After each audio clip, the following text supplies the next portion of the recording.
Hello, and welcome to episode 85 of Movies and Us. I am your host, Marcus. I'm TJ. And this is the movie review show that reviews genre movies from the beginning sometimes. And today, we're reviewing the 2012 release of The Amazing Spider-Man. This movie has a runtime of 2 hours and 16 minutes. That's 136 minutes.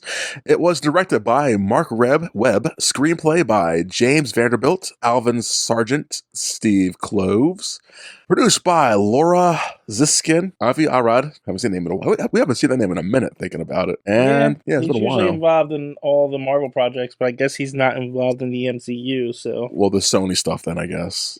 Yeah. Yeah. It's been a while since we had a Sony movie, so yeah. And Matt Homak.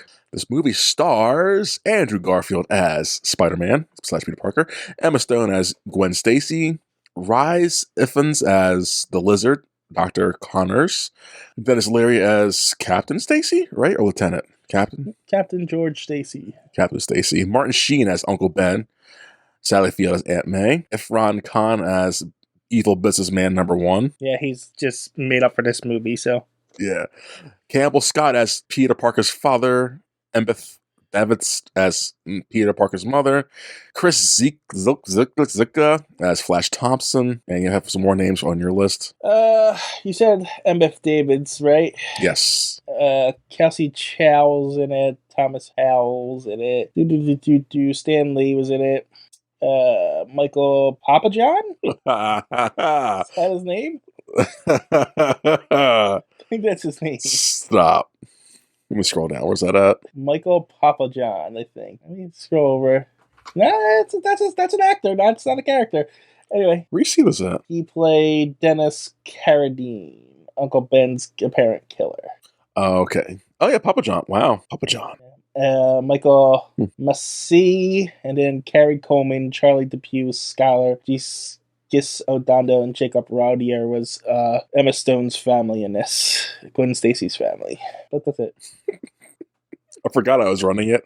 I was like, why is he stopping? She continued. I'm like, oh yeah, it's me. So, this movie. Like, keep going, TJ. Why are you stopping? This movie, I guess budget. Yeah, this movie had a budget of $200 to $230 million, and it grossed an amazing, get it? Because Amazing Spider. I had just a $230 million budget. I'm looking at the Wikipedia right now. I'm just reading minimum that's where 200. I got my number. Yeah, I'm looking at the minimum 200, maximum 230. So that's just set that in a ballpark of $230 million.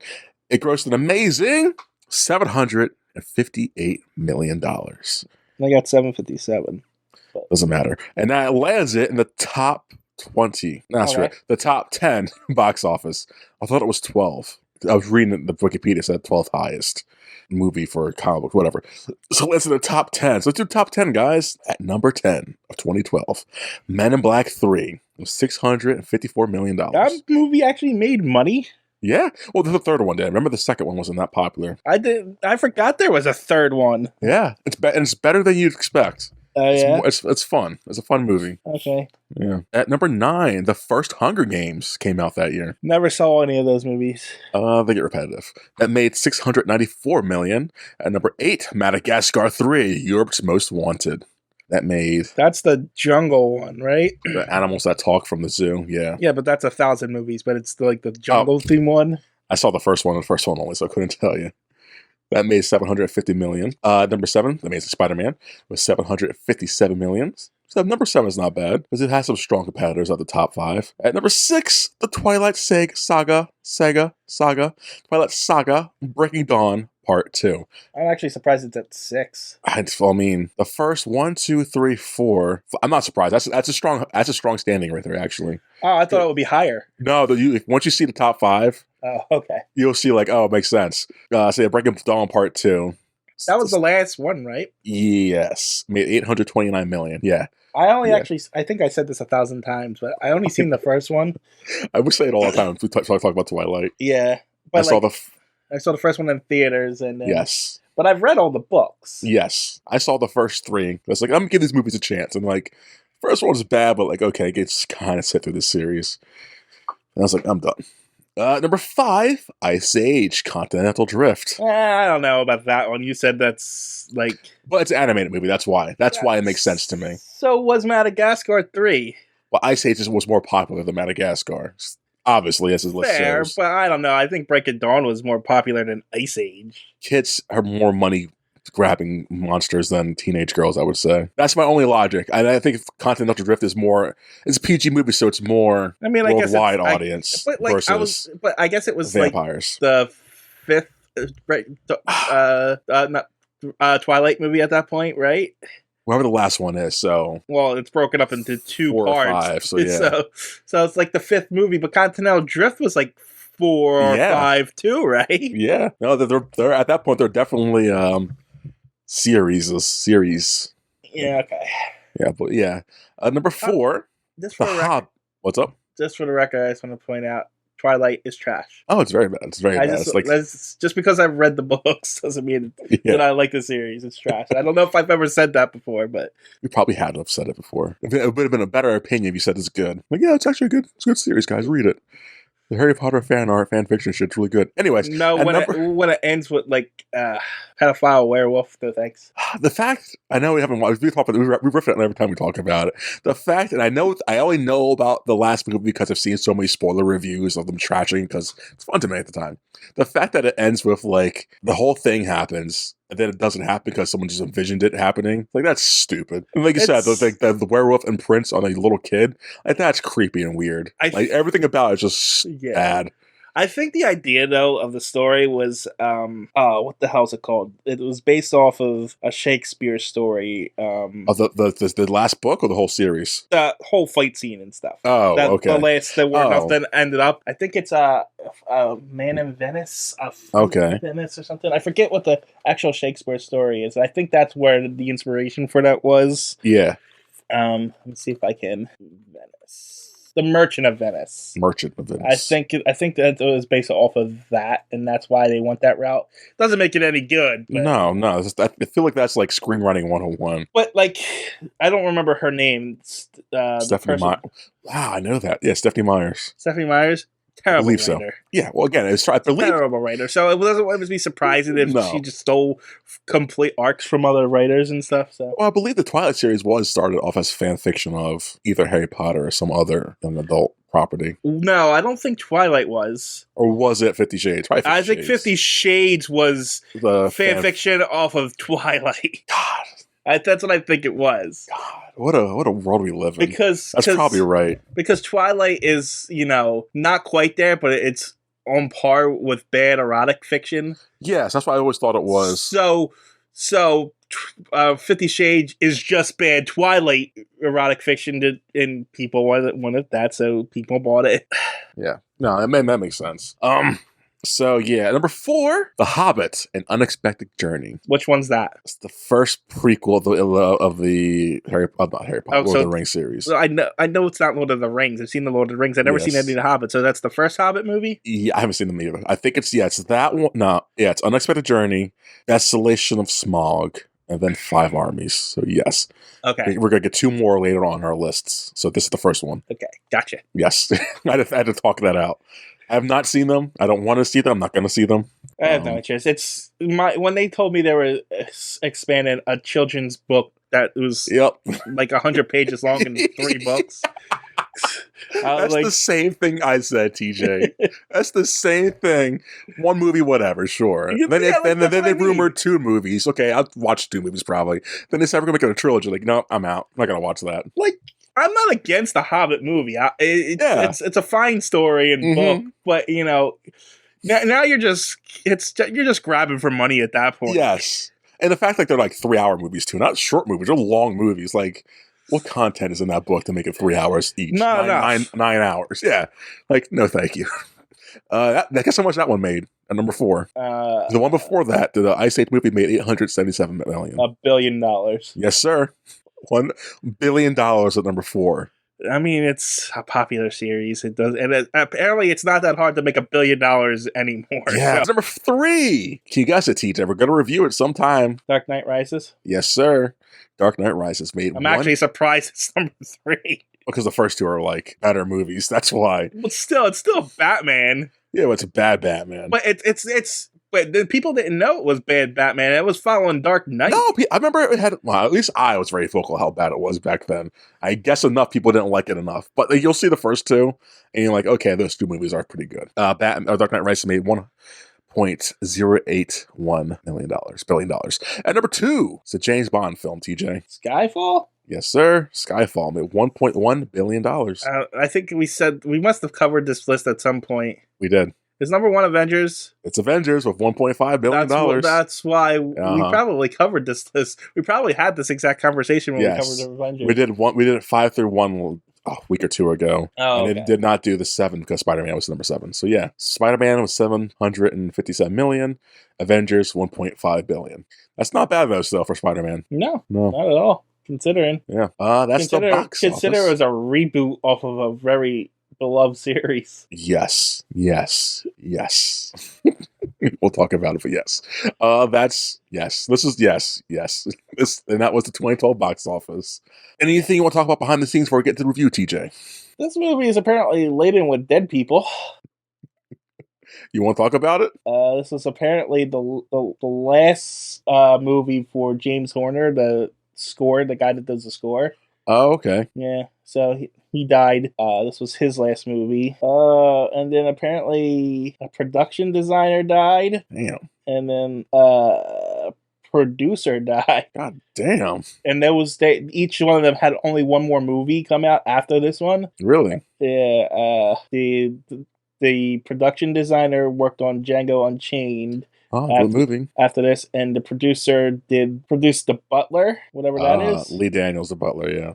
So, but this was their penultimate movie, so they both died. Damn. And then I think there is someone else. Let me see. Where is Sally Fields? She's alive, right? Yeah. Don't scare me like that. Yeah. Man. So the producer Laura Ziskin. Yeah. Apparently, Sally Fields was in her first movie ever, and she just said she thought this was going to be her last movie, and took the role because of that, and it was. That's what this is. I don't know. Maybe she was sick or something. Probably, yeah, probably. A lot of people were like dropping on this movie. Who else died, TJ? I think that's all the people that died. Okay. That was involved with the movie, and then it's the same old other bull crap. Different actors were up for the role, and tax and specs and all that shit behind the scene wise. Yeah, I know. I skimmed it. Yeah, it's nonsense. Nothing important. Nope. If people care enough, go to the Amazing Spider-Man wiki and just read it. Yeah, I mean, I covered the big stuff. So. Yeah. If you care about cameras, it's the first time they used the Red Epic camera for a Hollywood film, which is cool. But they used it to help promote. 3D was at the time of this movie. So they were pushing a lot of 3D shit for this movie. There was also, they also did t-shirts for cancer. Yeah, so. Oh, that makes sense because breast cancer. Okay, I was reading that, where'd that cancer come from? That makes sense now. Yeah. That makes sense. I wonder how much. I'm not gonna be cynical. I'm not gonna do it. I was gonna say how much of the corporation copped that. Like how much of the money actually went to breast cancer research. This was 8 years ago. Let it go. No, never. Not enough. Anything else, TJ? No, behind the scenes, no. Okay. Well, before we start the movie, you got trailers? Yeah, and not only do I got trailers, but I got a couple things in my my DVD. Yeah. None of it really interesting, except for there's an ad for Skippy Peanut Butter Spider-Man version. So okay. I just thought that was weird. And then I got a few trailers. I got another set of weird trailers. What'd you get? Well, Sony's are probably trying to promote some of the other shit. Yeah, but I mean, they are. But I got a trailer for the Sony Entertainment Network, where you combine all the Sony accounts together, I guess. Huh, okay. So now we're advertising ads and stuff. Yeah. I mean, streaming wasn't a thing, I guess, at that time, so I'm not trying to. Yeah. Then I got an ad for ultraviolet DVDs. I don't even know what that is. It's like a step above DVD, a step below Blu-ray. It has extra content and shit on it. Okay. Then I got a trailer for Men in Black 3 again. Okay. See, it did good, TJ. Yeah, but I also got a trailer for Total Recall. Oh, the remake? I guess it's a remake? I assume so. And then apparently Andrew Garfield worked with orphans in Africa, and it was a little bit of a documentary about worldwide orphans and Like, who cares? those orphans and the people who worked with them and Andrew Garfield. What's like, whatever. I'm sorry. Total Recall came out number 40 in the box office that year, so it came out that year. Okay, Marcus doesn't care about the poor, starving children in Africa. He'd rather talk about Total Recall. Well, just one TV came out that year. It made just under 200 million. Did not make good money, and apparently Django Unchained also came out that year because you mentioned that person worked on it. So I was just seeing the box office like why they're promoting that stuff. But yeah, I don't care about starving kids in Africa. Yeah, don't give a shit. Well, it's orphans in Africa, but you know. We have orphans here in America. I don't give a shit. And then I had a trailer for Author Christmas. Okay. Animated cartoon movie? Yeah, I mean, I guess that's what it was. It was an elf and this guy named Arthur, and they were telling me that this stuff doesn't exist. This isn't a real movie, so I don't know what it was, but weird. Yep. And then a movie called Premium Rush. It's a good movie. Joseph Gordon-Levitt's getting chased through New York City because he's a bicyclist by Michael Shannon. You have seen way too many movies. It's a f***ing good movie. It sounds bad and it sounds dumb, but it's really entertaining. But it sounds like a movie that no one saw, and it was... It's popular enough, I guess. I every time it's on, I try to watch it because it's this easy background movie after you've seen it once or twice, and it's so good. Just watch it; it's entertaining. I recommend it to people. That one, if I had to rate that one, I would give that easily like a 7, maybe an 8 out of 10, 7 out of 10, 7.5, 7 out of 10. This is the first I'm hearing of it, so yeah, that's fair. Anyway. Surprised I knew that. TJ, that's 2012, so when I clicked college at the time, so I was a pretentious film student. So every movie at that time period I heard about. I clicked when I saw the name of it. It was like, is this some kind of like app or store or? Nope. Such a general name. It's so like, oh, okay, this is a movie. Yeah. It didn't look bad from the trailer. It was just like, it's like no one's seen this movie. No, it's extremely fun. All right, that's all my trailers.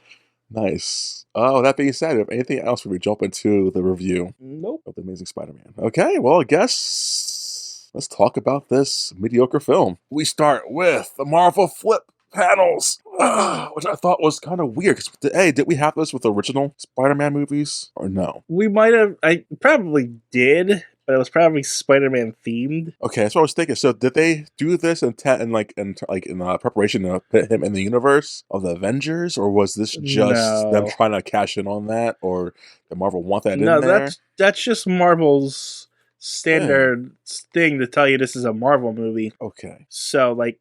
It's still a Marvel movie, so like if they're involved in the movie at all, they get credit for it. So I guess the same with the Venom films and yeah, they would all get a version of them. They probably I haven't seen any of those movies, but I wouldn't be surprised if they had still like the Marvel flip, like this classic Marvel flip. Yeah, I would assume so, right? Because I don't think they would have the MCU Marvel thing that they have now. Mm-hmm. Yeah, because that one's very MCU. Like that's MCU at that point, and they're not in the MCU. No, so I would assume that they are very. That they would just have a general Marvel flip. But like I said, I haven't seen a Sony movie past Logan, I think. We talk about this every time. Is that Sony? That's Sony, huh? Yeah, that's X-Men. Maybe not. Maybe I think I might have seen Apocalypse. Yeah, I definitely seen Apocalypse. That was the last. They would have an MCU flip at that point. They would have a Marvel flip, though. But not MCU. No. Why would they? Yeah, I mean, probably not. If they're Multiverse of Madness or what it was called, right? Yeah, no. So yeah, Marvel flip, and then we get to see little Peter Parker at the age of whatever. He's playing hide and seek with his dad, I guess, or mom, or someone. It doesn't seem like he's playing hide and seek. I mean, it looks like it, but when we find out what's happening, yeah, maybe he's still playing with his imaginary friend. Maybe. Yeah. And lo and behold, he can't find anybody. But he comes into his dad's office, and his dad's office has been ransacked. Why? Because plot elements that will never get resolved in these two movies. That's why. The dad's doing some secret research for Oscorp, maybe? Yeah. I don't know. He's a scientist for Oscorp. Yeah. Again, this is a plot thread. They kind of go heavy with these two movies that go nowhere. This is kind of a mixture of the regular Marvel universe. Well, no, I think it's just the Ultimate Universe. Well, in the Ultimate Universe, Spider-Man's parents aren't dead like they are in the regular universe. Well, they are, but they like disappeared when he was younger because they were spies or some shit like that. And I think this is a spin on that because they're trying to separate this movie out from the Sam Raimi ones. Yeah, I think movie. I'll tell you this right now. This movie tries to do two things by doing that and the Sam Raimi stuff kind of, and I think it suffers a lot from that. And I think this family, where my parents at, got fun clues to them, just takes the movie down a peg or two, because it's like every time that happens, like I don't care. At the time, I cared because maybe it would go somewhere. Maybe 2 or 3 movies into it, it would go somewhere. But we get one movie after this, and it stops. So like that was all Well, for see, naught. I don't think that stuff, the family, like the parents and stuff, was ever supposed to go anywhere. At least Why not in this haven't? movie. Not in this movie. Not in Well, this movie, but like in the franchise. If they had a franchise, it would go somewhere. yeah, but like I think this movie, you have to take this movie out of consideration from the Yes. franchise things, because the second movie definitely suffers from franchising, because now at that point the MCU was all convergent and everyone was trying to compete with this. But this was before the MCU got really big, and this kind of feels like a standalone movie. No, I mean like franchise in the sense of this own movie. Like even in this movie itself, that only this Amazing Spider-Man we're reviewing right now, the parent mystery stuff really goes nowhere. Well, I don't think it was supposed to. I don't think we're supposed to find out what happened to the parents or anything like that. I'm not even saying that, but like him like doing his research into it, it just falls to the side when the lizard's introduced and like other kind of things are introduced. Because it was kind of solved like halfway through the movie. What, where his parents went? Well, no, not where his parents went, because we were supposed to think that they're dead in an air crash. Yeah. So they already dead. We're not supposed to know anything. The mystery was, what was it? Why were they running? It was because of this formula that the dad had, and we figured that out when he found the formula. Formula for the cross species stuff. Is that what he found? Yeah, in the briefcase. This is, I don't like it. Even that's the answer. I don't like it because now it's just like it goes into the old Hollywood. It's all got to be connected because of course it's got to be connected. He's got to be connected to Oscorp. It's Peter Parker. He's got to have be removed by X amount of degrees from the main people because of course. But this is not this isn't a convenient. Oh, everything's connected. His dad worked with it. That's very convenient. That's a small world kind of convenient. His dad was a scientist. Yeah, anybody's dad could have been a scientist working with it and came up with a formula. TJ, now you know that's not a good. You know damn well that's an issue you would have too if you didn't like this movie. No, I don't know if you like it or not. I'm just saying that's something like. No, I would not, because that doesn't seem like a small world thing. It just seems like that's what the character is. A small world thing is like something completely unconnected from like Peter Parker. Like Peter Parker's best friend's uncle has to be connected, or like the main villain was involved with his parents for some reason or something like that. The fact that he is connected to Oscorp by his parents and all that shit. The fact that his parents knows Dr. Connors. The fact that Dr. Connors was a being bad guy. The fact that Gwen Stacy is an intern or whatever works at. All right, well, the fact that everyone has some kind of degree towards Oscorp is like, of course they all do. Of course, later on in the next movie, which we don't know yet, so I can't say this, but like his friends Oscorp. Of course, all of it's connected around Oscorp. Well, like I said, evil corporation bullshit. The only thing I would agree with you is the Gwen Stacy working at Oscorp makes no sense. That one feels small world. Yes, but like the parents and stuff like that, I just think that's been told in 1,000 stories, and it's kind of almost tropish in a way, but it's not like it makes the world feel small. It's just the character's backstory. It makes it feel small to me. Yeah, I don't get it, because it's just the motivation for the character. It's the motivation. Like at least in the coming in this movie, I'm comparing it heavily to the first Sam Raimi ones because they came out and they still have a lot of similarities. Like him just going through a tour on Oscorp and just that is like whatever, sure. Him sneaking in to find my parents' shit is like it's like ugh. Well, where else would he sneak in? Why would you have to? Like I just like the Sam Raimi ones. This executed all this so much better because he was curious. He wanted to know what was going on with it. Or why not just like, hey, Gwen Stacy, I could go that route. He didn't know Gwen Stacy was working there, and he doesn't know what his father's. I know everything is. This is me rewriting the story.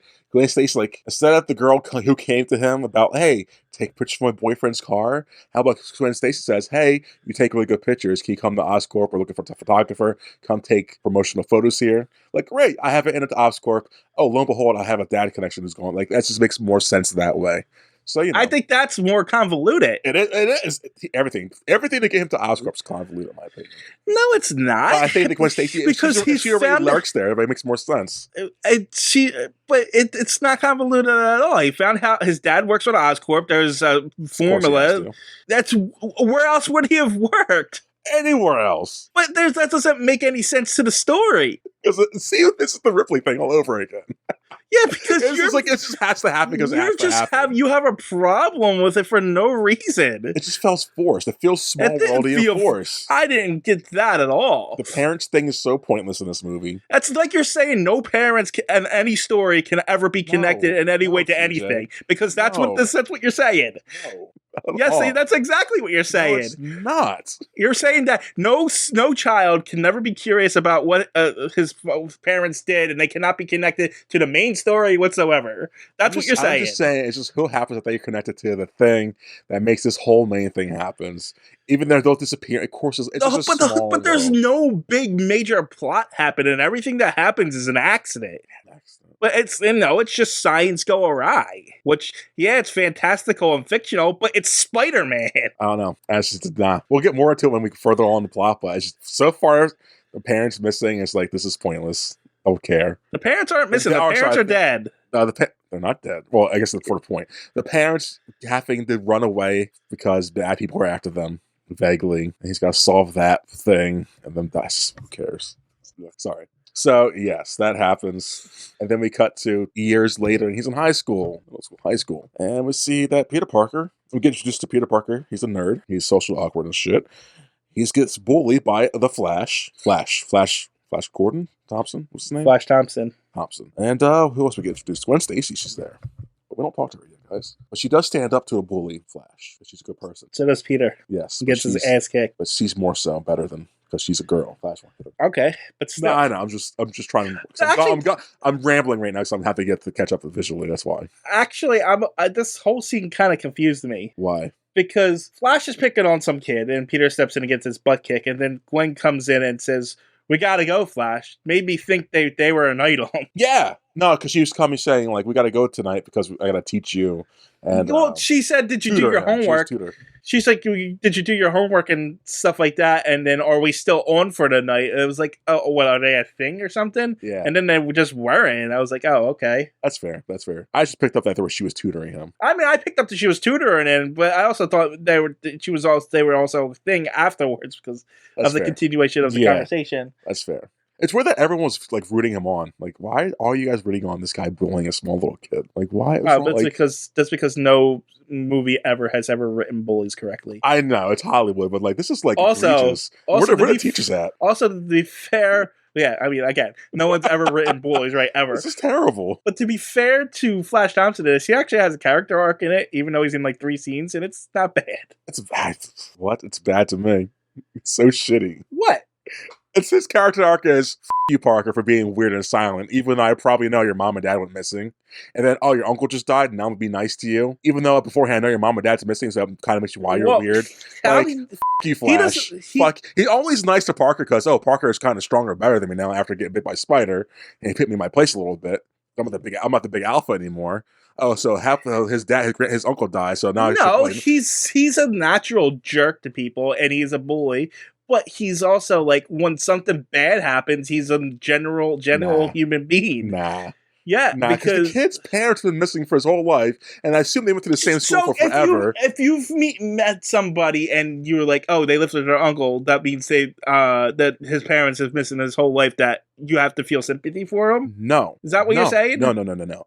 I'm assuming that how do you know? Maybe he doesn't know about his parents. He doesn't know the situation. I think maybe he just found out that he was living with his uncle and his uncle died. You don't know the circumstances behind everything. I don't. I generally don't. I don't. So you can't just go and say that, that he just doesn't have, he's just a jerk because he just skipped over the fact that his parents are missing. Nah, because why? Because you're a jerk if you're bullying in the first place. You're a piece of shit bully. You're a bully. Like, why are you being a piece of shit? I know your life at home is probably shit. Don't think on others. Don't be a cunt. Second off, it's like he's a high school student. You remember kids? I know. So if you guys are listening, don't be cunts. How about that? But if someone's living with their uncles, their aunts, or their grandparents, or some other guardians, their parents, they're probably going through some shit that they don't have parents right now. Obviously. So it's like, Maybe their parents are over in Australia working. Maybe. Again, you don't know. You have no idea. Maybe I know, but hey, you live with your uncle and aunt. Yeah, you live with your uncle and your aunt. How about that? I'm not gonna be a piece of shit. You're gonna not be just because you your actions towards somebody is based on who they're living with. Is that what you're saying? Actions. Wait, what? The actions you take towards somebody depends on whether or not they're living with their families. That's what happens with him. Is it okay? That's how Flash reacts when he says, "Oh, your uncle died. I'm your best friend now." Would this be better? Let me ask you: would this be better if Peter was living with his mom and dad, and his dad died, and Flash came and said, "Hey, oh, I'm sorry, your dad died"? Would it be better? Yeah. Is that what you're saying? Yeah, that'd be a better arc, honestly. Yes. Why? Because it's his dad? No, it's because initially Peter has both his parents right now, in your hypothetical, and then one of his parents, mom or dad, dies, and then Flash is like, "Oh, I'm sorry, you're going through some heavy shit." Your mom and dad left. But it's not like Peter hasn't been living with his aunt and uncles since he was a child, because he has. Yes. At this point, those are his parents. Yes. And that circumstances have already been pushed aside, and people have dealt with it. Flash would know this because Why would you think that? Because in the comic book lore, like usually how this happens, these movies in the cities, they go through the same school districts from young age to now, right? Not necessarily. We always see them in high school. We always do, but usually there's always like one of the thousands of comics of Spider-Man. Flash and Peter Parker knew each other since whatever. Whether they're on good terms or not, who knows? They've never established that they have known each other forever. Well, in my head, TJ. It's always been, they were in high school together, and Flash is the bully. Fine, then sure. Let's go with you then. Let's say Flash is just an asshole. Why pick on the kid if he's just awkward? Why doesn't anyone pick on anybody? It shouldn't take a family member's death to make you not as a piece of shit. So his arc isn't great. And his arc's pretty much, in my opinion, influenced by not Uncle Ben dying, but Peter is now more confident and more, because of the spider bites, like Peter Parker's more alpha. I kind of should be because nicer. when he dies, he literally came up and just like, he didn't know he was even strong at that point. Oh, he knew because of the basketball scene, right? Or was that after? I think that was after. I could be wrong about that, though. I don't know. I don't care enough. But yeah, that's probably after. And I'm not saying it's the greatest story arc in the world. I'm saying he's in 3 scenes, and the fact that we even got a story arc with him at all was a pretty refreshing thing. I'll give you that. Yes, it's nice. But I didn't buy it. I was getting at. I actually didn't buy it. I bought it. I was saying I didn't buy it. That's all. Because, a tragic thing happens, knocks humanity into people. Sometimes. Yeah, and sometimes it's all you need. And then this one instance, it knocked humanity into a kid who's probably a jerk, and you realize, oh, I'm a jerk, and now this kid just lost his uncle. Maybe I should say I'm sorry and stuff. Yeah, sure. Sure. Just because you're a cynical jerk doesn't mean the world is. I'm not cynical. I was just like, man, Flash. And this takes that much to make you not much of a piece of shit. But it didn't take much at all. Look at the guy's uncle dying, bro. Yeah, that's a lot. It was took someone to lose their life to make you a little bit nicer to someone. It's not like Peter went out of his way to try and make amends with them. Peter sucks in this movie. Peter's so cocky and just shitty and not but that's charismatically fun and all that. Unless that's how Peter Parker usually is. That's kind of how Peter Parker usually is. He sucks. And he sucks. I disagree. I remember watching this. These movies make me like, oh yeah, that's why I don't like the Spider-Man series. This is what tainted the original 3 for me, and then that's why I don't watch the new ones, because this series right here is like, oh yeah, Spider-Man's not a fun series for me. I mean, he's just quippy, but he's bully quippy. He's easily on the verge of being a bully. Well, that's the arc. Yeah, that's the arc. He's going down. Arc in this? Yeah, because in that sense. It's all about responsibility. That's the whole arc. Him going down a dark path, doing things the wrong way, and then his uncle dies. Spoilers, because now everyone knows this story. And then he starts to change. Yeah, but once but even when the second he puts that Spider-Man suit on and starts helping the quote unquote helping cops out get the people, the criminals, he's just so his quippiness isn't fun quippy. It's not like the new Peter Parker quippy. It's just awful, still bully-ish kind of quippy. What do you mean? It just seems so cocky. It's cocky and condescending. It's not good quip.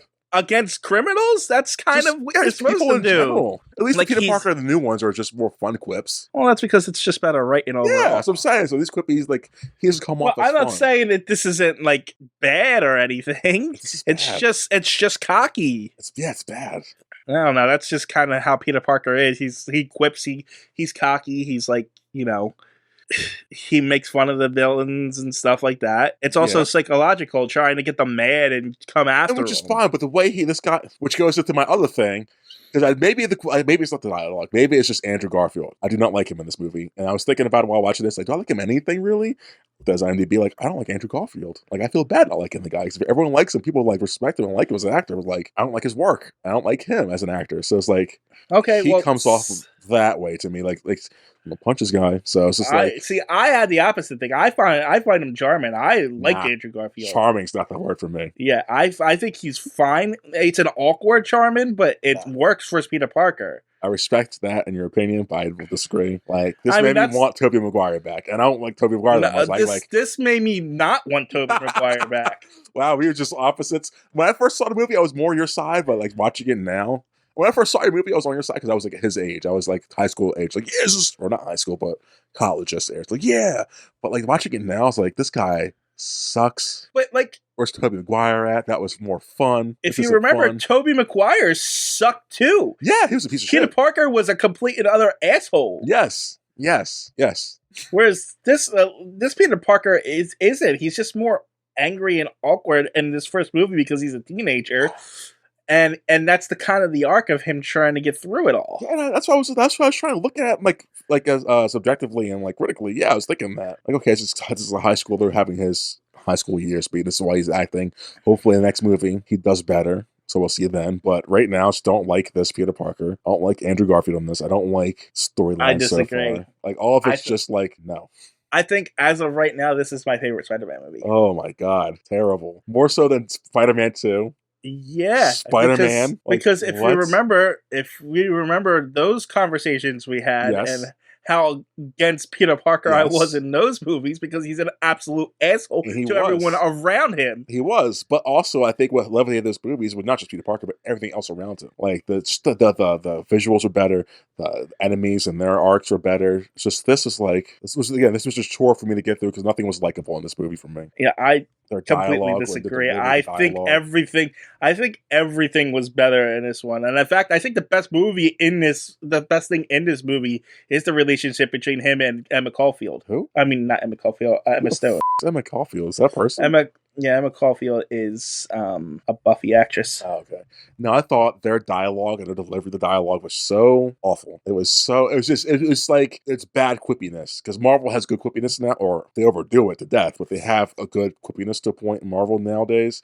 Where this is like it's just like their relationship is not really quippy as much as it is just like when they're banter together when they first start. Like it's just awkward. Yeah. It's awkward banter. It's not even awkward. It's not awkward. He's awkward, but she's more like. No, she's awkward too.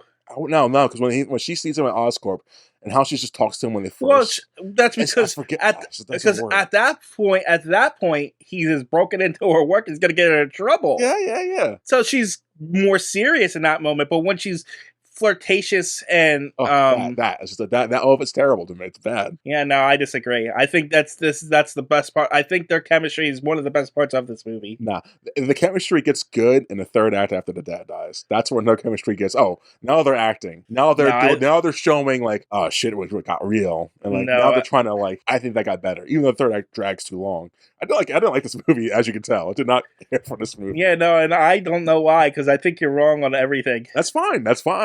We could both disagree. This didn't hit for me, man. Again, because this first three movies, for better or for worse, what they've had overall were just more, and the tones more. They're more darker visually, where the other ones were more just vibrant and like lighter. It's like that's Spider-Man. Like I don't want a dark suit. It's like this is too.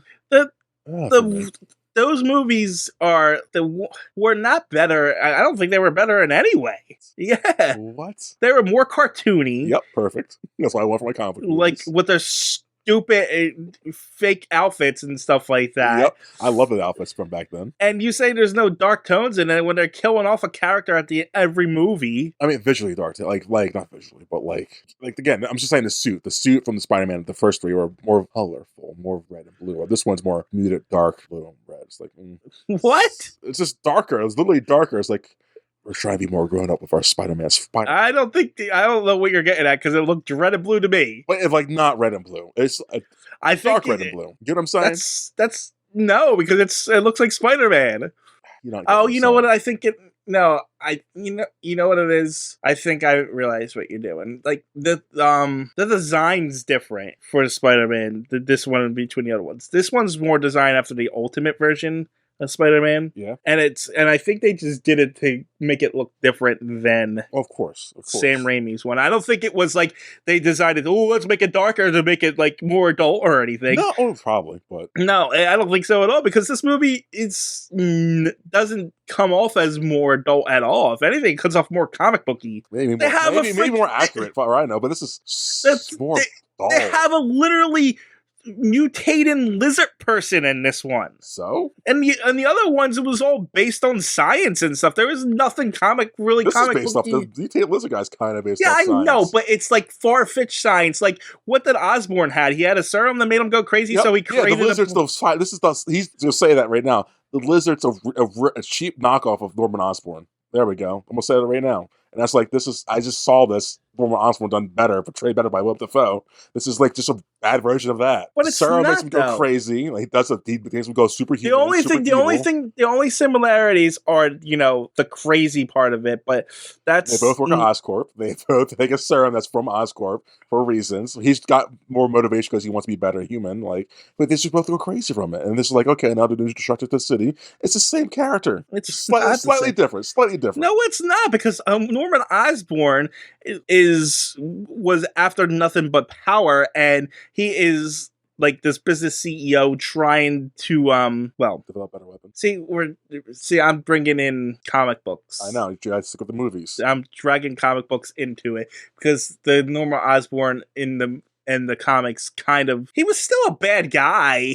In the movie, he wasn't until he got the thing, right? Yeah, that's what I'm trying to remember. And that's what I'm going off of. From the movie, he was an okay person. I'm trying to remember if... He put the serum in himself, and that's what we go crazy. Same thing with this guy, Connors. And Connors wants to be the ultimate save humanity, making them better and more hybrids and shit like that. But that's not what Goblin wanted at all. No, but still power hungry, right? Or revenge. He was all about revenge. Yeah, and this is complete... A bad guy took a serum that went crazy. The only thing I'll agree with you on is the voices in Melissa's head. It was a complete copy from the Hobgoblin, but everything else was different. Different enough to make it different, but because there was no real redemption for Willem Dafoe in this one. Whereas, redemption for him in this movie. What are you talking about? What do you mean? The lizard, that's still well, he doesn't get redeemed, but he's on the path to it. What path is he on? Like, he's protecting Peter Parker now, so now that he's not insane and stuff. Because it's like, he's told the guy at the end credit scene not to go after him and to leave him alone. Yeah. Oh, no, man. Connors was on Peter Parker's side until he took the serum, and that's what made him kind of be as aggressive. And once you're not going to sway me to the you're liking this movie side. I'm not trying to sway you. I'm just arguing the points that you're wrong on. Sure. I don't even remember what I was saying. Connors is on a redemption arc or some shit. I don't know. Yeah, but Hobgoblin died. The Hobgoblin. Yeah, you say it's Green Goblin. Green Goblin, whatever. Same thing. He died, the Green Goblin, whereas the Lizard was pretty much a victim of this serum, and once he came out of it, he's like, oh my god, what have I done? And now he's on a path. He's technically a good guy, just turned bad from the serum. So I think the same thing of Norman Osborn. I must say he's a good guy, but because we don't know enough about him in the movie. But I don't recall him getting the serum out of his system. That was in him forever, right? So if that got out of his system, maybe he would have gotten better. No, because if there was a cure for that serum, he might have gotten back to we do know because he's still bad even in the MCU. TJ, spoiler, I haven't seen those movies. Yeah, well, I did. So I'm just telling you, he's still a bad guy. At the time of this movie, TJ, he still could have been a good guy. That's all I'm saying. Who knows? No, I'm just saying. Anyways, so Peter Parker stops a bully from slashing bullying after Gwen Stacy kind of helps. And we cut to Peter Parker at his house. He's up. He finds his dad's stuff, and he's trying to investigate his dad's disappearance. And where's my dad? He goes to Uncle Ben. They're like, he's dead, probably. What's up? We've already kind of gone through the major points of the movie. Just hit the big points. Don't go through the scene by scene. The big points. Jesus Christ. Yeah, okay. Just go to the... So Peter Parker investigates his dad's death. Yeah, and which leads him to spider. What? He gets bit by the spider. Yeah, which leads him to Oscorp, where he finds out Gwen Stacy works there. That guy comes in later in the movie. He goes on his own bullshit, and Oscorp gets bit by a spider because he's investigating shit. The spider leads to him turning to Spider-Man over time. He's got powers now. He's Spider-Man, guys. During that time, Connors is researching. He talks because he's getting bullied by the main bad guy. He's like, hey, do your research quicker and help Norman Osborn out because Norman's dying. Yeah, reasons that. Yeah, for some reason. What? I don't know what that was about. Though Norman's dying, it was a poor excuse to have a bad business guy. Yeah, it's literally forced. Yeah, that was very forced. You could have just had this be like, he just really wants his arm back. You know, it don't need this whole other plot point here. Exactly. This movie's overcomplicated. Here's another thing I have issues with this movie. So Peter Parker says he's smart. He likes science, right? I like science. I'm here because I like science. But they never show that until after he gets bit by the spider. Once he's bitten by that spider, he improves physically, and he shows off he's really smart. So now I'm confused. Is he naturally smart, or did the spider bite make him more smart? No, he was naturally smart because he has like the automatic lock in his room, and you know that switch that he created to lock the door automatically. Where? When did they show that? In his bedroom when he's collecting the when he was looking at his father's stuff before he got bit. Like, is that like, how's that make you smart though? Like, he's creative. He makes inventions and stuff. They don't show you this stuff. They don't show you. They show you who with the switch and doing it. They show you doing research. But he makes. They don't show you the stuff before until after he gets bit by a spider. So now, in my mind, okay, the spider made him smart. Maybe he had an interest in science, sure, but he wasn't intelligent. Now you're just nitpicking. No, now you're nitpicking. This is bad movie making, TJ. So I don't like this movie. It's not. They show you before he gets bit by a spider. Oh, he likes to skateboard and takes pictures. What did they show you? They don't show you any of the pictures. What did they show you in the first movie, first Spider-Man movie, that makes you think he's smart? Nothing. Exactly. I don't recall. It's been a while. You can't have a problem with this movie and not that movie. You didn't bring that up then. Because he never says, oh, I like science. Yes, he does. He literally goes out of the way and says, He does. I'm going to still say about this movie, too. Both these movies lack that. Show us him being smart for a second before he gets bit by the spider. I'm just saying you can't be outraged at this movie, not being outraged at that movie for the same stupid reasons. But everyone knows it's Spider-Man. Everyone knows he's Peter Parker. He's smart and he's science. Nope. Yes. Show, don't tell. Don't tell. You can't take it out on this movie when you didn't take it out on the other movies. I didn't realize it in the first one because the first ones were charming enough that okay, I can bypass it. This movie's not charming. This movie just makes me critically angry. No, you are just biased for some reason. I didn't come in biased. I really am not biased. I came in like, I should like this movie. I remember liking this one. It's like, oh, this is dumb. This is dumb. This is questionable. This is dumb. This is questionable. Anyways, so he's smart now, in my opinion. No, you're wrong. After this, because how's he smart, TJ? If they would have showed us him in like an AP class, answering questions left and right, just doing something with his hands. So I was like, oh, I got a skateboard. They wasted time with him playing hide and seek and his parents go missing. That was setting up the whole. They were setting up the whole mystery. A whole mystery that no one cares about, or they're not going to really go into. Literally, if they could have taken that whole story arc out, moving him shorter, quicker, and they could have hit that like, hey, he's smart a little bit. He's playing his science shit. They showed you plenty of things. Not enough. No, you're just being overly harsh for no reason. I'm not. Yes, you are. So, yeah, he investigates, gets bit by a spider, becomes smart. This basketball scene right before his uncle dies. So it's like, he's being alpha big dog on court, and this Flash feels intimidated now. What happens after the lab and Spider-Man? What? After he gets spider powers, what happens after that? He figures out the equation that Dr. Connors was working on. So Dr. Connors invites him or to help work on that, which leads to Uncle Ben being upset with Peter because Peter ditches Aunt May and helping her get back home, which leads to great powers comes great responsibilities, but not that because they don't want to do that because the first movies did that, so they have like a long dialogue around that. This movie sucks. No. I can't say great powers come great responsibility because it's a great line the first movie said, and the movies and Spider-Man's known for that, so I gotta be different. But the speech here felt more natural. No, it felt like they were mad at each other, and it was a real argument, and it wasn't a tagline. It did feel natural. But everyone who knows Spider-Man, like you said, TJ is waiting for. Is he going to say it? Is he going to say it? So now we're going. Everybody knows Spider-Man. No. But a moment ago, no one knows Spider-Man. So do.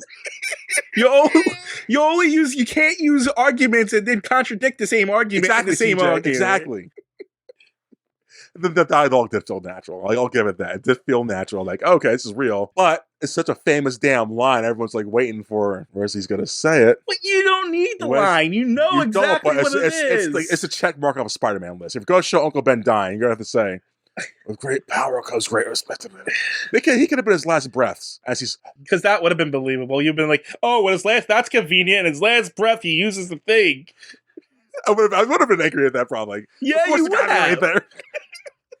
I know my bullshit when I'm bullshitting, teacher. I know who I am. So, anyways, after the fight, domino effect, Peter goes out for some bullshit. During that bullshit, the cashier's like being a cunt for some reason. He wants 2 cents because Yeah, I don't know what the deal was with this cashier. Yeah, it's like maybe because he had a bad day. His boss yelled at him, and he's like, "Whatever, boss. I guess I'm gonna try."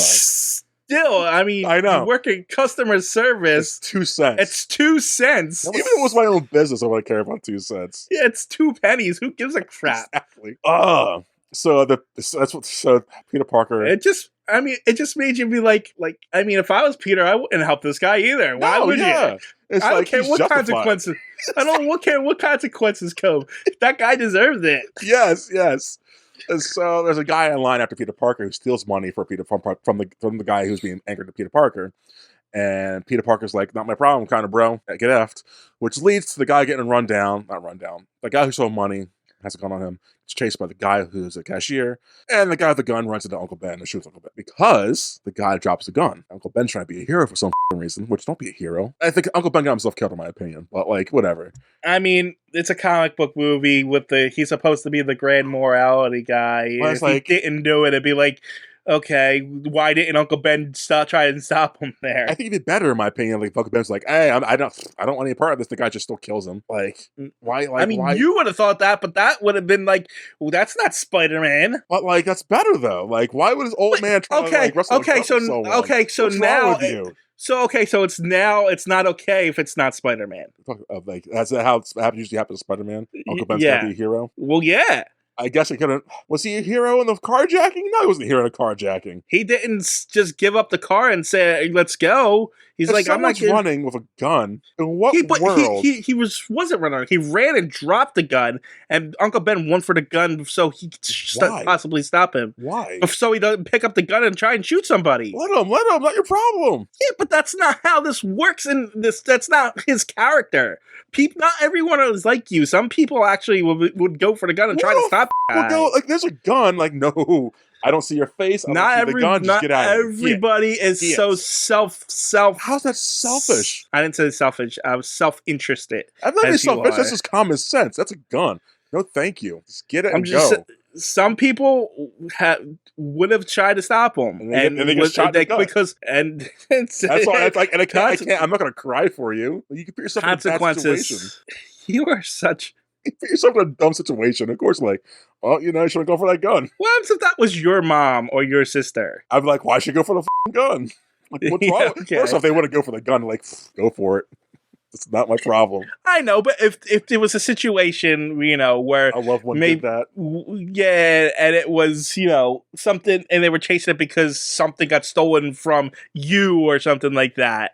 I'd be angry for sure, but at the same time, like, why'd they go for it? Why'd you guys go for it? Just let them have the gun and the thing. It's all replaceable. Yeah, but not everybody thinks like that. And in the moment, you make split decisions, and some people don't think that way. They're like, I gotta stop this guy before he hurts someone else. I would have saw the gun. I'm backing up like, whoa. No. Yeah, Marcus, but like what I'm trying to say. I know. You. I know. What would you have done? What would I have done? Yeah. Well, I wouldn't have been out on the street anyway. I'm not going outside. That's fair. So anyways, Uncle Ben dies. After Uncle Ben dies, Peter Parker cries. He finds out that the guys who killed his uncle had a thing on his wrist, a star. So this all leads to a Peter Parker. You know what I would have done? Spider-Man montage. I know exactly what I would have done. Oh, what'd you have done? I would have let the guy get to me and then stick my leg out and then walk away. Stick your leg out as a trip him? I would trip him. Would you have? Yeah, I would probably trip him. Gun. It's a gun on the ground. I'd be like, I don't see your face. That's my thing. I don't see your faces. Go. I see nothing. I know nothing. Do not hurt me. I would have tripped him and then walked away. As he does to shoot you. That's someone else's problem. I tried. You tried. That's fair. Bare minimum effort. I tried. That's as far as I go. And my problem was like the gun was so close to the guy. If the gun like slid closer to me, I probably would have made an effort. But the gun's closer to that guy. There's no way I'm getting that. I'm gonna struggle to fight. Yeah, but this is for again, unknown reasons. this is Uncle Ben, who is this Yes. moral, center of things, do the right thing no matter what. And this guy's robbed the store. Regardless of the situation, he's going to try and stop him from trying to hurt somebody. You know, Because at know what this least, is? This is a white old man's logic. And if a black person were to do this, like, not your problem, keep moving. But you get shot this way. That's how we are raised differently. So there's no old black Uncle Ben doing that. That's just a white thing, in my opinion. Like, I don't know. we're the best, save them. Like, black people, like, not your problem. You touch that gun, a cop will come up and shoot. Sure, but I'm sure I'm not even talking about like it's a racer thing. Like I'm just thinking of someone of extreme morals, Usually white people. Well, I mean that's just the depiction of thing. You don't think a black person can have an extreme sense of honor and to a point. To a point. But I don't think a black person in that situation have done that. What's try and stop a robber? Because you don't know he's a robber. We would be like, yo, bro, you're doing your own thing. I don't know who you are or what you're doing. No, they as have long that. as it affects me, we do not give a shit. They have the fat teller guy yelling, "Hey, stop him!" I don't think a black person care enough. I think one who is, this is a story of extremes here. Obviously. This is obviously comic book, and I think anybody's capable of extreme. Yeah, but I think on average, the way people have that hero mentality, or a person of color would be like, "This isn't my problem. It's not my bag." But I think this is what the problem with this argument here. You're arguing what a normal person would do it, and Uncle Ben's not a normal person. Yes, he's a person of an extreme. Yeah, so he got himself killed, in my opinion. That's all I'm saying. No one said it was a smart thing to do, but that doesn't mean a person's going to stop being who they are just because a situation is stupid. I think they should. If you don't, then I can't cry for you. You can't cry because someone got murdered trying to do something honorable. If it's avoidable, yes. I'm not going to cry if it's avoidable. If you try to do something honorable for a truly like an unavoidable thing, like okay, I'm gonna hold this door closed during school shooting. You have no nothing else I could do. I'm gonna get shot in the face. That's honorable. It's an honorable death. You have no sympathy for people who try to do the right thing. I do, to a point. I do. But no one's asking you to cry over Uncle Ben. I think this movie is. No, Peter Parker is. This movie's trying to say is he just got killed. He's just got killed. Now it's Peter's on a dark path here, and it's time, and he's on like a tipping point here. Now it's going to be up to him to either go down one path or the other. Yes. The movie's not saying more than Uncle Ben here. The movie's saying Peter is more than Uncle Ben here. Yeah, I wouldn't if I was Peter. I would more my own, like, why did I do this? Yeah, but you're not a normal person. Yeah, I'm a great person. I'm a step above normal. I'm fantastic. You are like broken a little bit. Not broken. Oh, your cynicism has broken you to a certain extent. No, let's get back to this fucking review and get it over with. So, yeah, Peter's uncle died because Peter's fault and Uncle Ben's fault. And then, so we get a Peter montage, becomes Spider-Man. He's, becomes Spider-Man by making gadgets. Is cool because he doesn't have organics like Tobey Maguire. He makes his own web shooters. Which is more comic. Yes, and I like this. I'm pro. I like that. He goes around trying to he's stopping crime and trying to find the guy that killed his uncle. And during that time period, we get introduced to Captain Stacy, Dennis Leary. He's like, hey, Spider-Man's bad, blah, blah, blah. I like the scene where Peter and the Captain Stacy are arguing over Spider-Man. Oh, we didn't get to that yet. Did we get to it yet? Not yet. That's where they're introduced, aren't we? No, because during the whole montage we see. Oh, that's our okay. First Stacy. He's learning about the Spider-Man. Yes. I thought we were introduced when he gets invited to dinner. No, there's a police chase because they're chasing down Spider-Man because they think he's bad, and Aunt May's worried about Peter Parker because he's coming home with bruises on his face. What's going on, Peter? There's that. After that, Connor's led to death. Connor knows about Parker's parents, I guess. He's connected with them. Oh, they keep implying that he wanted them to die or something. It's vague. Yeah, it's very vague. That's very vague. Yeah, I don't know what the deal is with that. My impression was that Connors was mad that Peter's dad didn't want to use the serum and died essentially before they could actually figure it out because of his arm. Yeah. But I never got the impression that he was behind anything. Yeah, again, the whole parents thing is overly vague to be like mysterious, and it's like again, I don't think it was meant to be a mystery to be solved. I think it was literally a plot point. It was a mystery and a plot point to be solved, and the sequels to this movie, in my opinion, and they just didn't Well, like I handle it well said, in this first one. So I think that's why they abandoned it in the second one. I think the second movie got bogged down in like MCU arrangement. That too, yeah. So that's why they're like all of a sudden everything's connected to everything else. Yeah. During why we learn this, Connor's project is going to shut down because he's refusing to do human trials before it's ready. Yeah, so he's being good. Well, which leads to my argument, which was that he was trying to redeem himself at the end here because he was never a bad guy in the first place. I never said he was a bad guy in the first place. I just said the chemicals made him bad. I was definitely arguing that. I know he's a good person in the beginning. I still don't think he redeemed himself at the end of it either. Because the movie was over by the end of it. Exactly, so I don't think he was redeemed. No, I don't think. I said he was on the road to it. I don't think so. I think he was still a good person, beginning and end. I don't think he was redeemed or redeemed redemption. I think he would, if the movie series would have gone on, he would have been an ally of Peter. Possibly. I'll give you that, possibly. But as of this movie, no, I refuse to believe that statement. Whatever. I'm not arguing with your nonsense anymore. That's fine. So Gwen asks Parker on a date, so he goes on a date with her. Hold on. This part was really weird to me. Like, I really like the relationship between Peter and Gwen Stacy in this. I think it's terrible, awful. You can think what you want.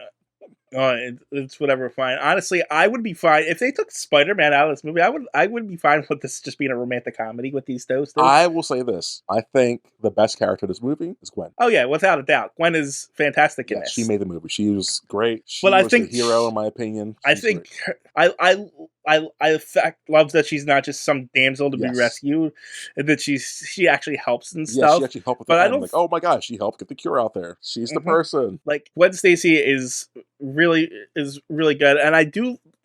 You for some reason have a problem with Andrew Garfield, which I don't understand. He's terrible. I don't like him. I thought I liked the guy, but his acting is just not it for me. I actually like Andrew Garfield. I think he's good in this role, and he does a fine job. And I like them two together. Yes. But my thing is, they're obviously going on a date. Who asks someone out on a first date with their parents involved? No one does. That's terrible. That's like, you should never meet the parents on the first date, let alone. It's like, what? That's awful. But okay, not the whole family. No. Like, I get why they do it for comic book reasons, because in the comics, Gwen Stacy is like Spider-Man's one of his bigger supporters. Yes. He's like the opposite of J. Jonah Jameson in the comics.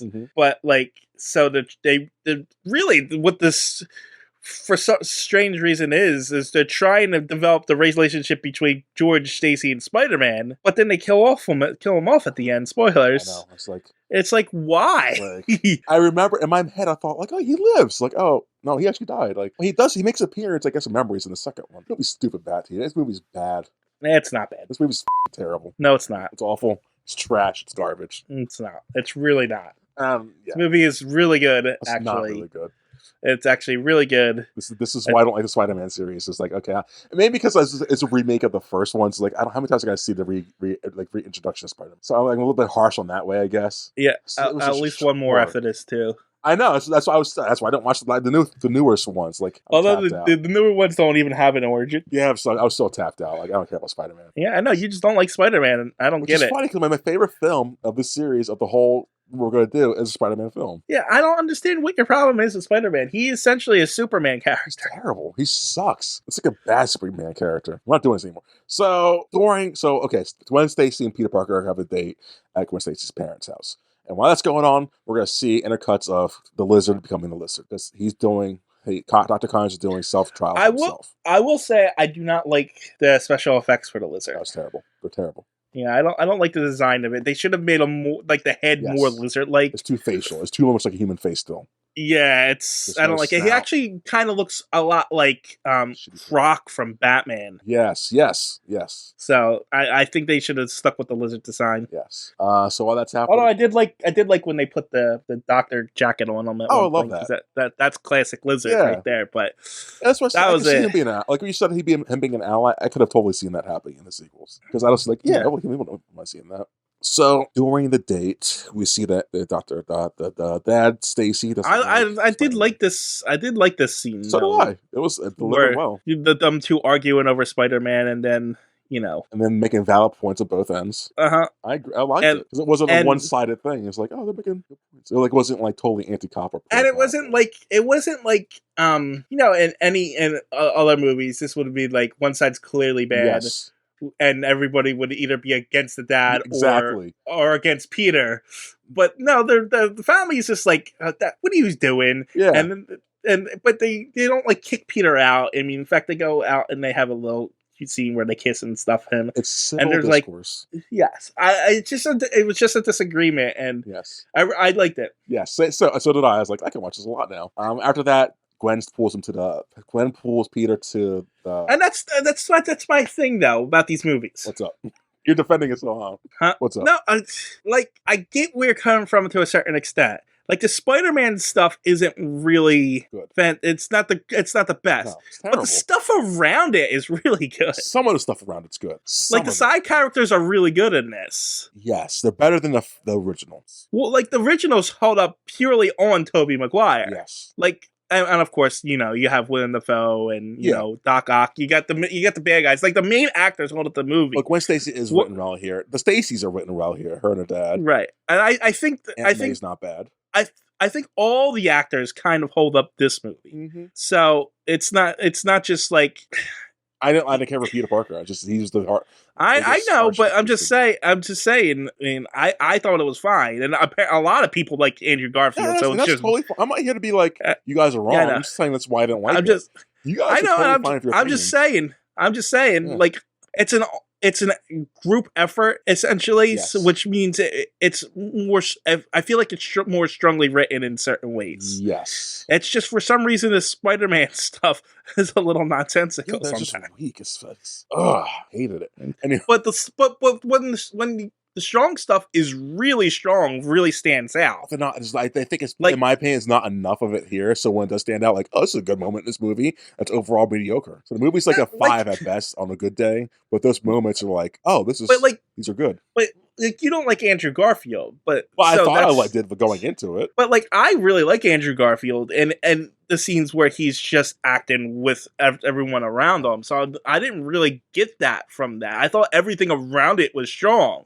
Like, and then the more silly bits, like in the second movie, I'm jumping ahead, obviously, to the second movie, but like the best part of that movie is just the romantic relationship between Peter Parker and Gwen Stacy. Yes. Everything else is like, the disaster. Yes. So like, that's what I mean by the strongest parts of the movies is the parts where it's not trying to be a Spider-Man movie. Yes. Well, that hurts this movie because it's a Spider-Man movie. So it's like you can't do Spider-Man movie.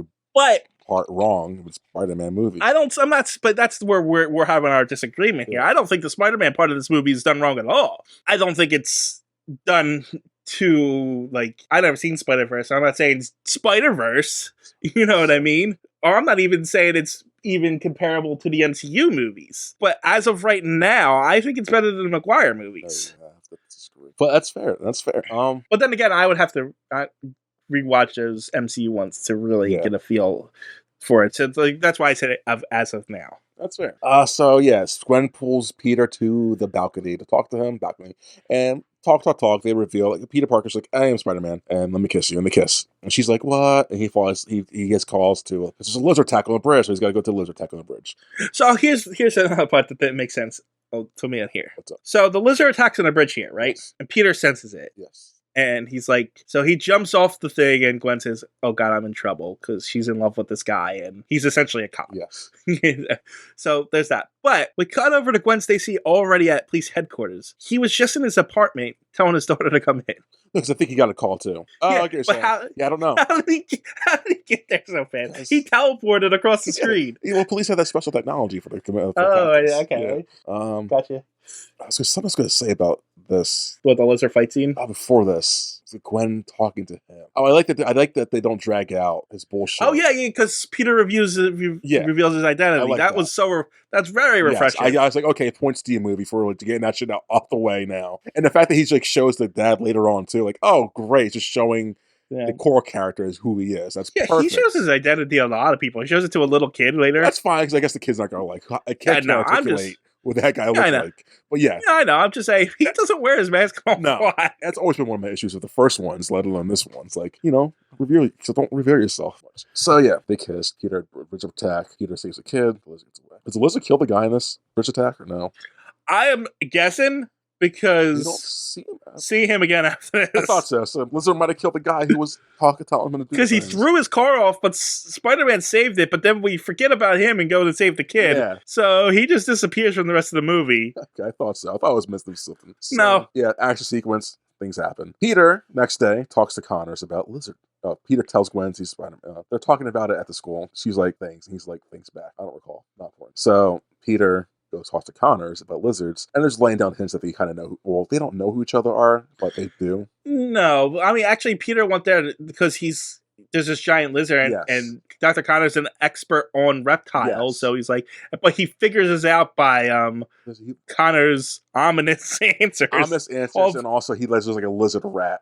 Obvious, and all of a sudden he's aggressive towards Peter when he was never like that before. Yes. And then you know what else I really like about this? Yeah. He figures it out and then goes right to Yes. Captain Stacy. That's what happens. He goes like, "Hey, Stacy, this is what's happening," and Stacy's like, "No," but still looks into it still. So Yeah, and I really like that too. Like drama, like forced drama in this movie. Right, and I like the fact that Captain Stacy doesn't believe it because he's talking about a giant lizard. Yes. And once he gets rid of him, he's like, God damn it, can you check on Dr. Connors? It's like, God, that's good. That's good. I would like to have more of that in this movie. Like I said, I didn't totally hate this movie, even though it's a trash movie. I didn't totally hate this.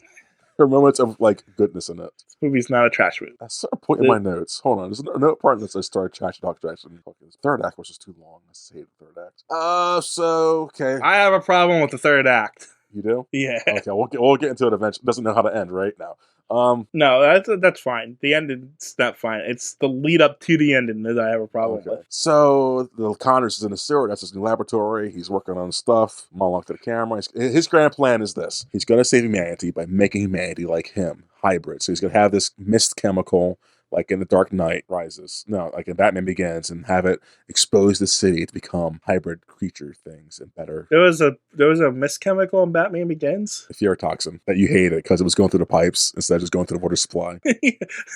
That's fine. I just don't remember it. I was like, I don't even remember that, but okay. I just remember the scarecrow's in it. He's like, fear toxin. I forgot the scarecrow's in it for 3 seconds. Yeah, that's I was like, plate we had in the review. I was like, oh yeah, I forgot about that movie.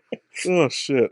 So yeah, it's gonna be a fear toxin, but fear is gonna turn people to hybrids, and so Peter's gotta stop that. And honestly, that's what happens. So okay, Peter infiltrates the lizard. Lizard attacks the school because he knows who Peter Parker is now. Back and forth. Goes to. I did like too that Dr. Connors figured out who he was. Yes, like they know who each other are. I like that the core members of the movie need to know who they are, and it works. Yeah, there's no like, who are you? Who are you? Like, who I gotta have my identity. It's just like. They need to know. So back and forth. We get to the third act. Big boss fight. Gwen Stacy helps save the day by putting the chemicals in the thing. Well, this is before the big boss fight. Like the cops are chasing Peter and stuff like that, and he gets shot, and he reveals his identity to because it's which I like. Yeah, I liked all that. That's fine. My problem is it the thing? The big New York moment. Yep, I knew you were gonna say it.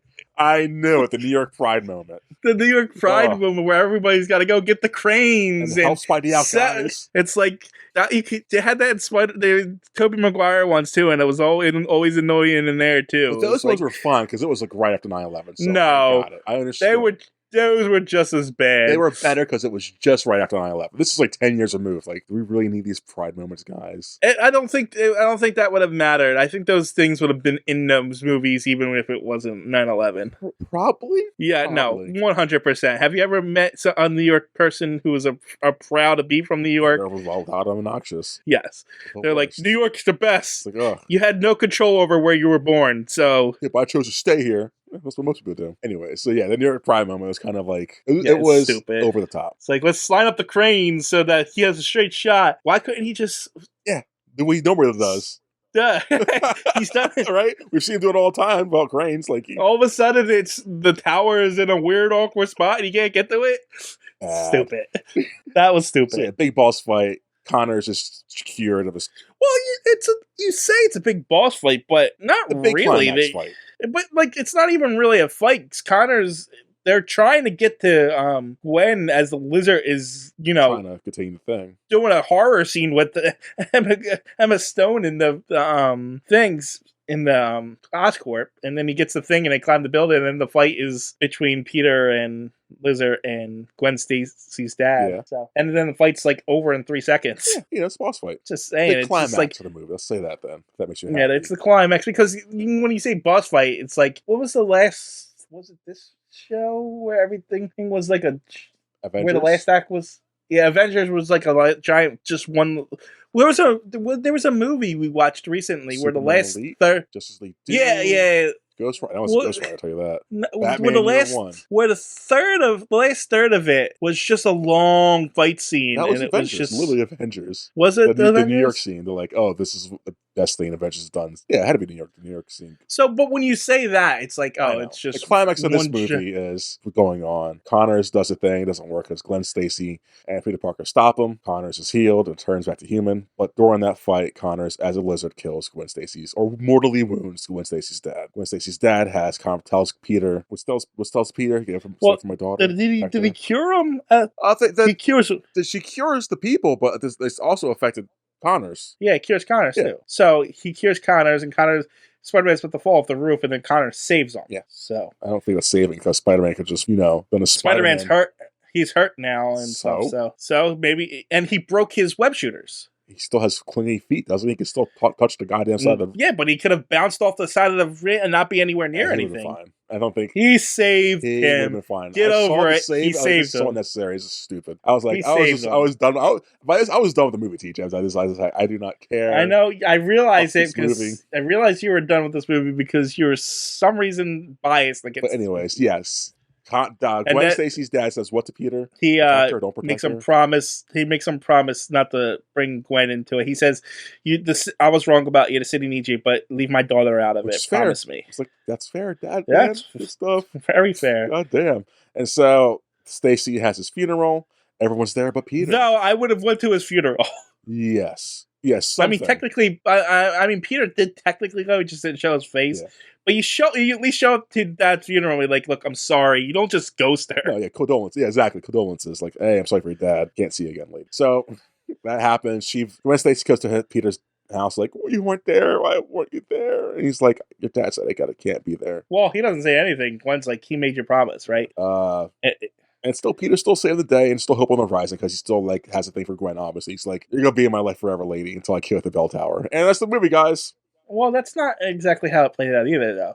Like, there's the It's whole dragged out. moment. It's just this whole third sequence is dragged out, but yeah. The whole last sequence is been pretty much them moping Yeah, exactly. It's like that they're not together. how long? And then Peter shows up to class late, and she's like, "I promise I won't be here. I won't be late again." And the teacher says, "Don't make promises you can't keep." And then he says to Gwen, "Those are the best kinds." Yes, yeah, like I said, hope on the horizon. Yes, yes, yes. But anyways, Spider-Man, the Amazing Spider-Man, I had problems with it. The dialogue was still good. There's still good character development overall. But overall, I think it was a weak film compared to the predecessors. How about you? What do you feel about the movie, TJ? Let me ask you a question. Yes. Even the third one? Honestly, yes. No, you're wrong. No. You're 100%. You're 100% wrong if you say this movie's.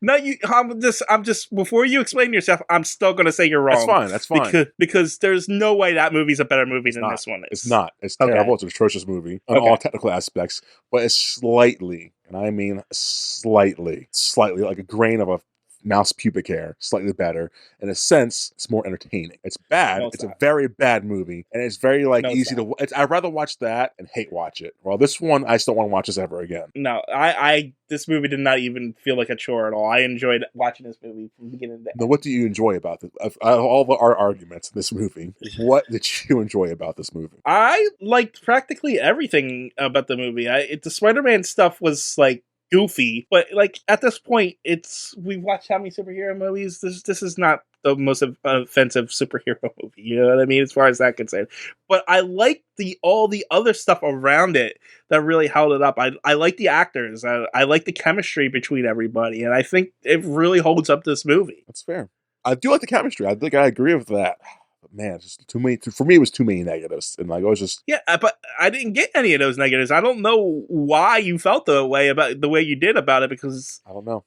I didn't get any of that. I wish I knew. I truly wish I knew. So if you're like, okay, do you want to end on a positive or negative note? Do I give my review score first? Do you want to give your review score first? You can give yours first. I know what it's going to be, but What do you truly think? I'm curious. What do you think it's going to be? I think it's going to be a 4. A 4. Fair. Because in my notes, I wrote down 3 after talking about this movie and seeing some of the light. I'm gonna keep it at 3. I'm keeping it at 3. It's still a 3. It's 3 out of 10 for me. You're completely wrong. It's not. I can't recommend this to anyone. You are. This is another one of those movies where you're in a complete minority. I'm fine with that. I'm totally fine with that. This is not a 3. So, this is. What'd you give this? This is at 6 at worst, 7 at best. Wow. I mean, I can't argue that. I can't. I don't see that. There's no way it's an above average film. Yes, it is. Not at all. Not at all. Yes, it is.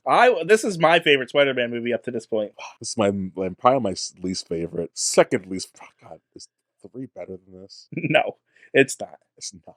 But it's more. I'd rather hate watch that more. So this is my least favorite Spider-Man movie. Like I'm watching the scene right now where he's saving the kid, and that scene was awesome. It's not him talking to the kids. Great human character. Like the humans are good in this movie. Like these are people to a point. Because he's like a lot of Peter Parker is just like not. I don't jive and it's really strong. Everything in it's really all that stuff is really strong. Which in like Spider-Man 3, there is nothing strong in that movie. If it's like human wise like that, like human wise like that, acting wise, character wise. Well, anything really, but I would give you that. I'd definitely give you that. It was definitely, but that's the thing. The original 3, the first 3 were just like more comic booky. But see, here's the problem I'm having. Yeah. I really didn't like Peter Parker in those original Spider-Man movies. I really hated that Tobey Maguire. He was such a jerk. Which he was to everybody around him. Whereas this Peter Parker is like, he cares about the people. He's just going through shit. You know what's funny? I like the characters surrounding this Peter Parker more than this Peter. I hate this Peter Parker. And I like that Peter Parker slightly more than this Peter Parker. So it's the Peter Parkers that make it for us in this movies, apparently.